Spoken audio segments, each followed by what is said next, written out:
Welcome to a mini video on verbal persuasion. The first thing to understand is what I like to do is establish the purpose of the presentation. So what is it that you're going to be talking about, that you're going to be presenting?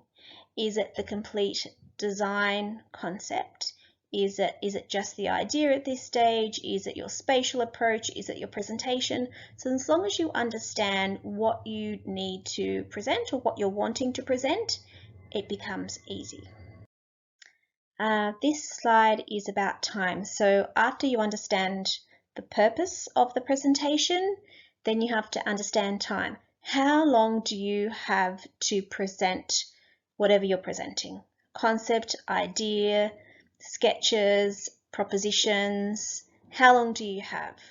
That way, if you understand that, you can make sure that you allocate the time according to the importance of the scheme you're presenting. So you also keep engagement with the audience. So no one likes a talk that goes on for too long. Another thing to consider is the presentation formal or informal? And you should know who your audience is. So we've talked about the purpose of the presentation, so understanding what it is. We've talked about timing and time framing. So once you understand what those two are, the purpose and the time frame, you're then able to plan your presentation, which includes the visual presentation as well as the verbal persuasion and all the verbal presentation. So once you've understand that, things are easy to plan.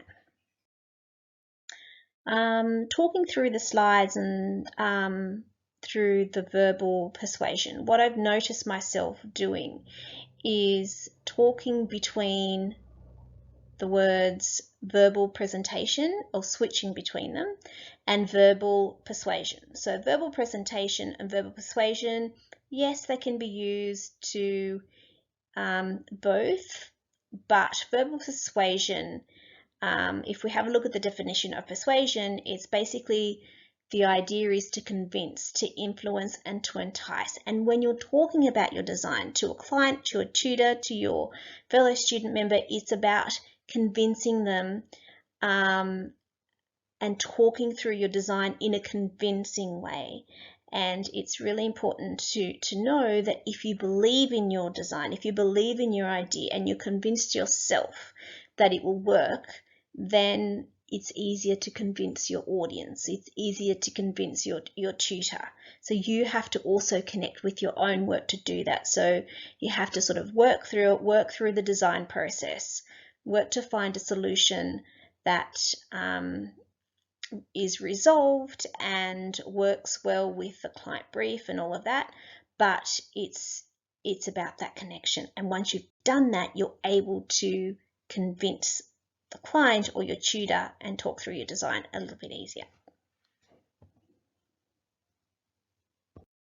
So the next tip is keep it simple. The next few slides will sort of take you through the process a little bit and give you tips, I guess, as we go.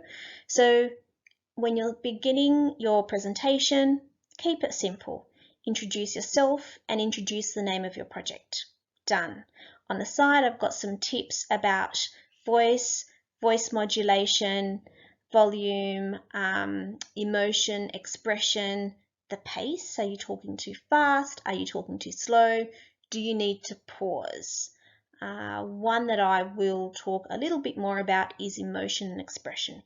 If you show emotion and expression, that's something that your client can connect to.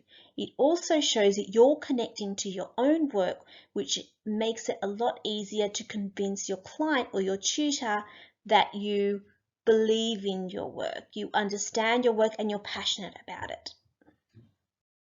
So after you've introduced yourself and the name of your project, the next thing you can do is in a single sentence, identify or describe your project idea.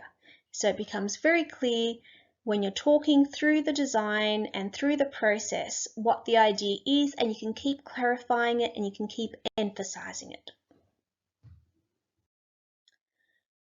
as you're talking through your design, through your idea, obviously you've got some visual supporting visuals, like you've got your diagrams, sketches, models, form, whatever there is there, you must be engaged with it and you must talk to it.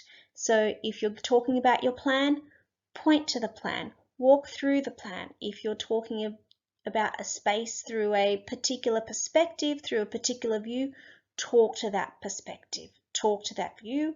In the back of your mind, just keep the verbal presentation ticking along. By this stage, you should have practiced quite a bit, so you're engaged with your design. You know your design better than anyone else, and just be mindful if you have to move on. So don't over talk it, don't overthink it. Keep it simple, keep it clear and effective. Also, when you talk about your design, part of visual persuasion is taking the client on a journey. When you take the client on a journey, it's more of an emotional experience. You're making more of a connection with the client, hence the verbal persuasion becomes easier, it becomes much more natural, it's not forced. So when you're talking about your design, your elements, your space, your ideas, start to talk about all the architectural elements that make the space. So you start talking about your materiality, your palette, lighting, color, texture, proportion. So all that descriptive language starts to paint a picture and starts to create a spatial journey. You can also talk about it from the user perspective, from the client perspective, so that you're painting a picture, and then the persuasion becomes clearer and much more effective. It's much more genuine as well. And when you're genuine, the client is likely to connect with you and to have that, I guess, emotional buy-in. And finally, I've just put some links to some other material you may want to read about. The last link is a YouTube link to this architect who's American, and he's just got a really beautiful way of talking about design, and he gives clarity on the design process and I guess the client side, and I just thought it might be more interesting. So I hope you enjoyed that. I think I enjoyed the visual presentation more than the verbal presentation because I don't like the recording side of things, but it's done now. So I hope you enjoyed it. And if you have any questions, please ask me anything you need to in class. Thanks. Bye.